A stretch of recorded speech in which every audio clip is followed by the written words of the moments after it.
Well, I'm out here again today, checking out a 2018 Sun Tracker bass buggy with a 60 horsepower Mercury 4-stroke command thrust.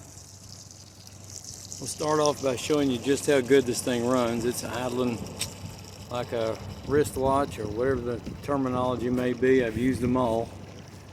It really does run well. I've GPSed it already, 20 miles an hour. Of course, like I've said many a time, the beauty of a pontoon boat is it gets there almost instantaneously. So 20 miles an hour is, for a bass buggy going fishing, is all you'd ever need. Anyhow, I'll show you the interior here. This boat interior is impeccable, or pretty much impeccable. No tears on the seats.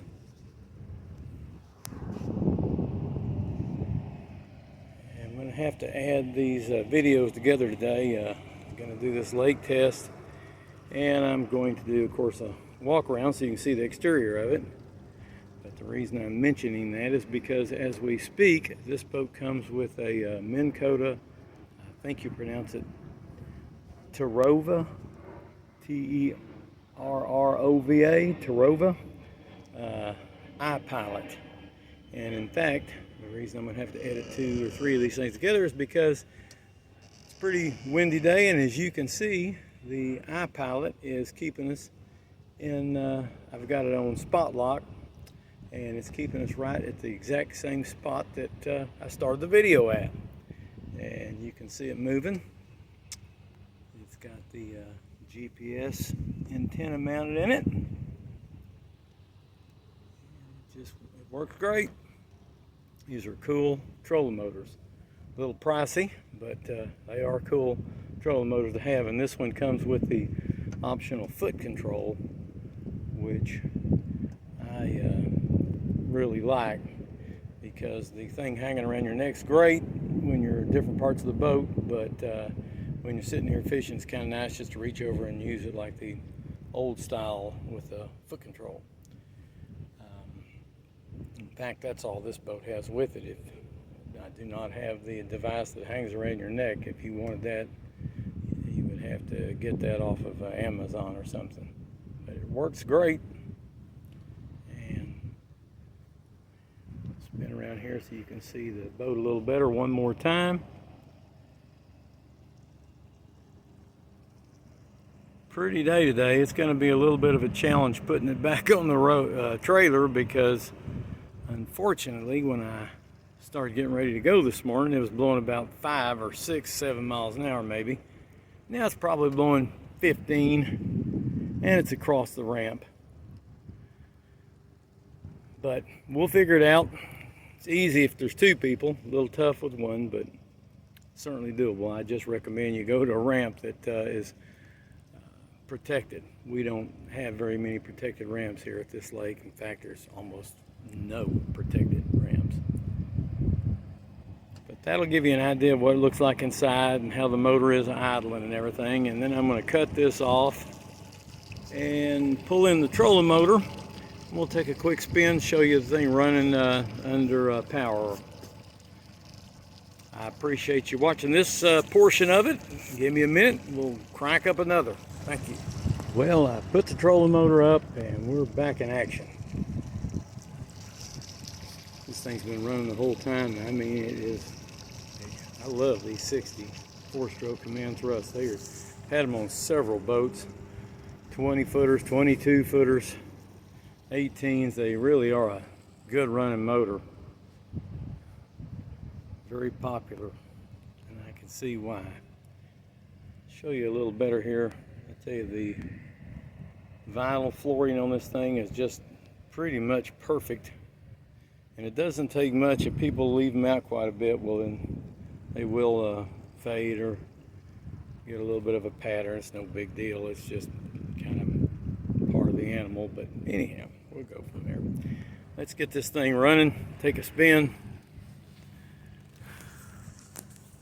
so we can see how this operates. There it is, idling, about 800 RPM, and trim it down a little bit. Here we go. And we're up and running.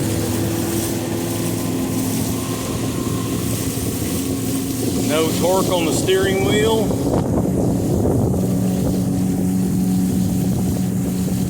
As I said, I GPSed it at 20. Might have a little more left in it. This prop, you know, when they sell them at the dealerships, often they'll just put whatever props on there, kind of a generic, you know, prop that good all around, I guess you'd say. But if you want to dial them in and tweak them a little bit, sometimes you can come up with a little bit better performing prop. Well, these are fine. I'm kind of a nitpicker when it comes to squeezing every last little, or getting things dialed in perfect. Here we go. I'm going to kick it up a little bit. Show you to you running under power here. Pardon the wind.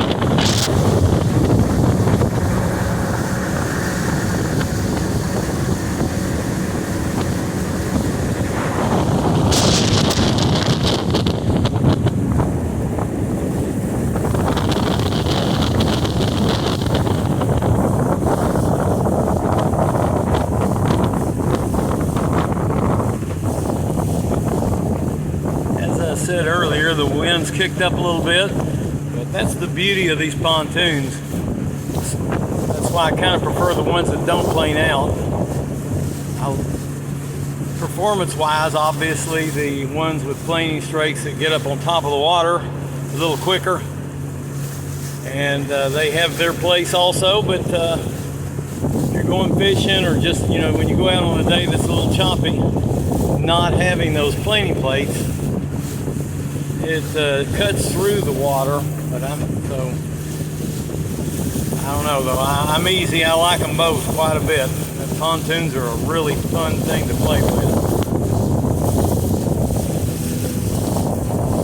Once again, pardon the wind buffeting. It's just nothing you can do about it out here. This boat does react a little bit to trim. It's kind of fun to raise the nose up. Cuts over the water even better.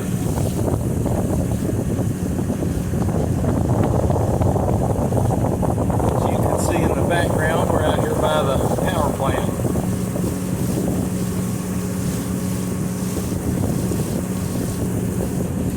Well, that'll conclude the lake test. Appreciate y'all watching. I will make an effort in my to put these videos together so you can see everything in one place: trolling motor working, the walk around, and the test drive. Once again, thanks for watching. Well, here we are back up on in the parking lot by the boat ramp, getting ready to do this walk around land inspection on this 2018 Sun Tracker bass buggy. I will attempt to put all these videos together. I know boats, but I don't know computers, so I'll do my best. I think I've got it down, so hopefully you'll only have to go to one place to see this. But anyhow, here we go. I'm walking around this thing. It is a very clean boat. There's no dents in the pontoons. I will nitpick it for you. There are some dimples in the fencing. They're not actually from hitting things. This is something that the pontoon manufacturers do that I wish they would change, or I know it'd be a little more expensive to do it, but they need to have an inner liner inside, because when you're fishing, or if you bump it with a tackle box, or the kids, you know, playing around maybe with an anchor, you know, who knows, anchor or whatever, but you bump it from the inside and it'll make a little dimple that goes to that, you know, shows up on the outside. So I wish that they would manufacture them a little bit different, put that inner liner type thing in there, because they all do it. But here we go. As I said in the lake test, here is that Minn Kota Terova iPilot trolling motor.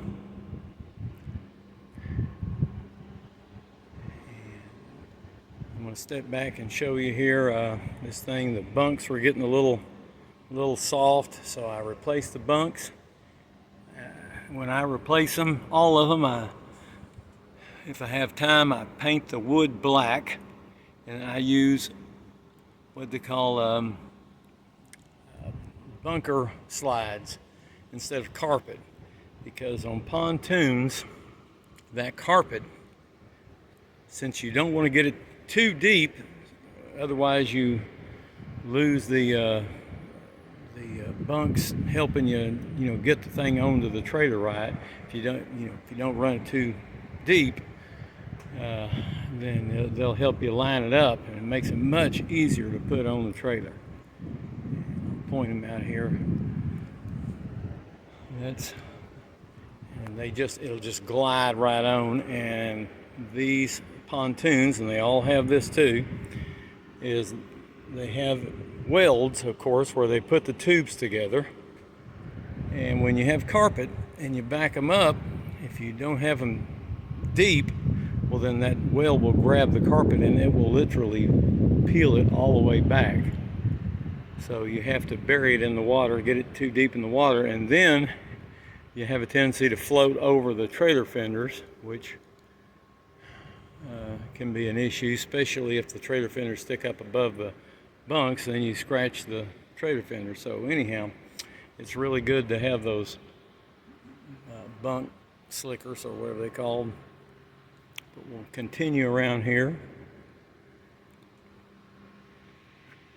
Oh, also, these don't come with this, but this has bumpers installed, which they should do that from the manufacturer also. Some do, but they need to put them on. I like them like this because they actually really give you a lot of protection. Some of them will have the bumpers, but it'll be inside a piece of aluminum, so when you bump it, you still mess up the aluminum. That's a nice added feature. Walk around here. Here's the motor, 60 horsepower command thrust. This boat's got 84 hours on it. Still good low hour engine. Runs fantastic. Y'all saw that, or hopefully you saw it in the lake test.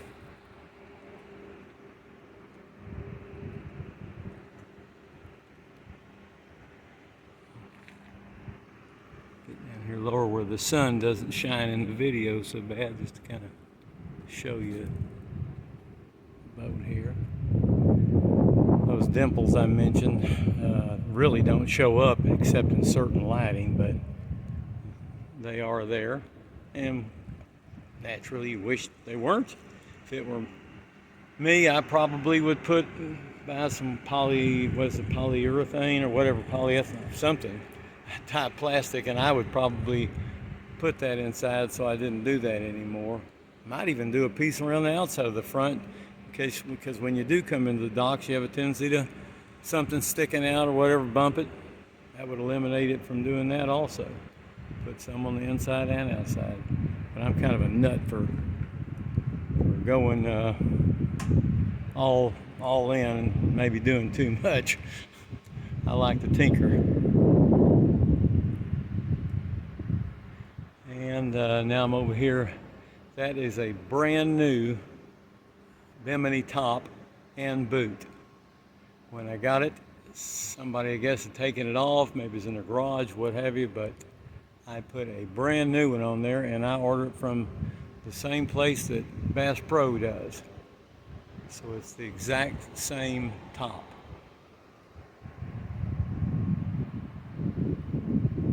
Well, that should do it. I've probably made it too long already. But it is a nice boat, very nice boat, runs great, ready to go play. Thank you again for watching.